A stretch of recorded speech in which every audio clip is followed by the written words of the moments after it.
Hi everyone, so I'm just going to do something random this evening, and it's Nerimon's 2012 YouTube survey, and I've seen the 2010-2011 YouTube surveys that Alex created, but I never partook in them. I just liked watching people's answers, so I thought I'd give it a whirl this year, just for funsies, so let's go. Question number 1 is, why are you called that? Okay, so my name, Renee Thomas, Thomas, is obviously my dad's surname, kind of traditional there. I got my first name because Mum and Dad flipped a coin. They also flipped a coin for my sister's name, and in both occasions my father won. So if my mother had won, I would have been called Lauren. Why it's Renee, I really don't know. Dad just liked the name and that was his pick. And Mum got the choice, I believe, for our middle names though, since Dad won for the first name. So as to my YouTube name, why am I called that? Naomis is an abbreviation, obviously, of Renee Thomas.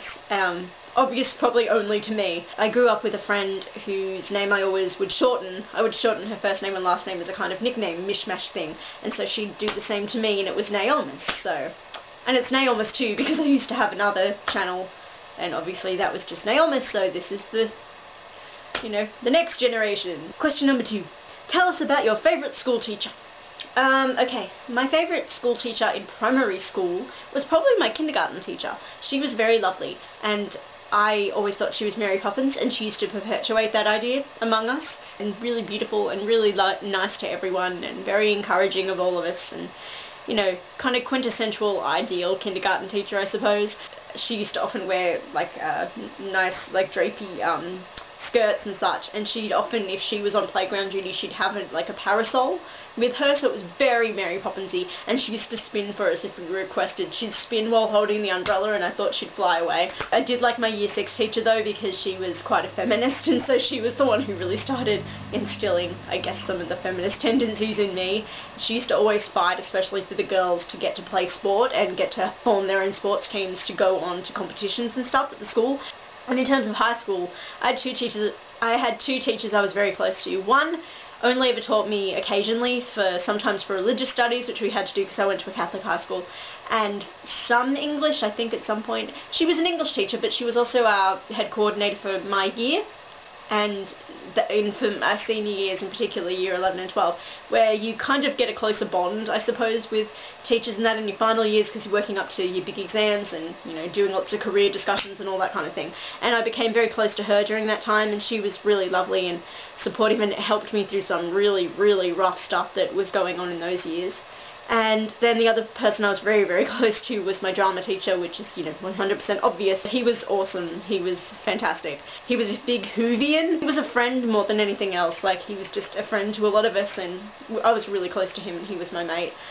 Question number 3. What's the strangest food you've ever eaten? I don't know. I don't think I'm not very inventive with foods, especially since I have really severe irritable bowel syndrome and really severe reflux. So I can't really experiment too much with what I eat.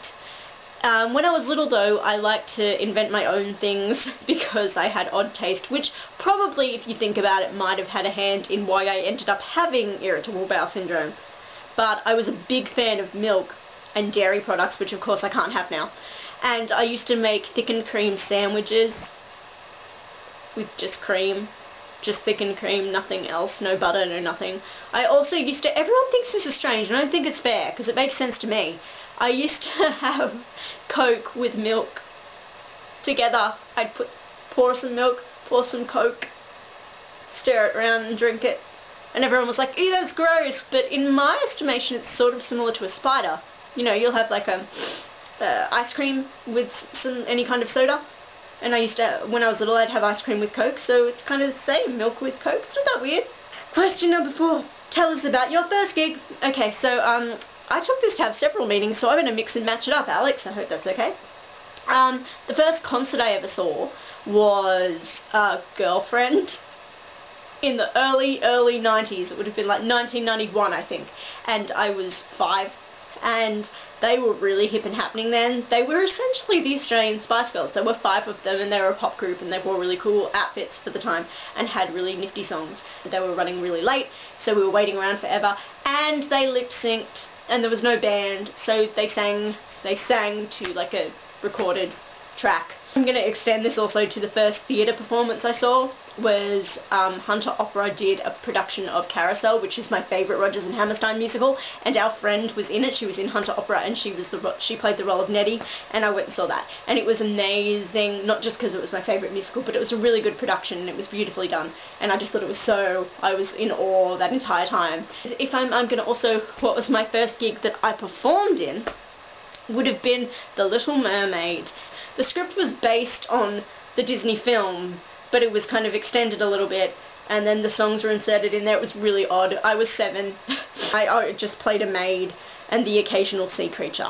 Question number 5. What is your favourite place in the world? Well, I've not travelled very much. The only time I've travelled has been recently when I went to the US and I went to New York and Los Angeles, so it's going to come as no surprise that I will say that I loved being on Broadway, as in being around those theatres and getting to go and see shows, and that was amazing. Being there just was like an immediate happy place for me. The Strand bookstore, just as a very specific place, was lovely too, and I spent several hours there and got to meet Melissa and Sonia there, and it was really, really magical too. Geeking out equally when I was on Broadway and when I was in the Strand. In LA, of course, Disneyland, because it's Disney freaking land, and it really is the happiest place on earth. Favourite place in Australia? When I was little, if you'd asked me, I would have said Movie World, which is a theme park on the Gold Coast in Queensland, where it's all centred around film. Anytime I get to be in a theatre in Sydney, getting to see a show I really want to see. That's not really naming it, like that's not a location, but certainly any of the theatres in Sydney, getting to see shows that I'm really excited that I really anticipate and I'm hyped up to see. I'm always very, very happy in those moments. Question number 6. Who do you want to answer the survey next? I'll have a think-see, but I'm opening it up to everybody. Everyone should have a go with this.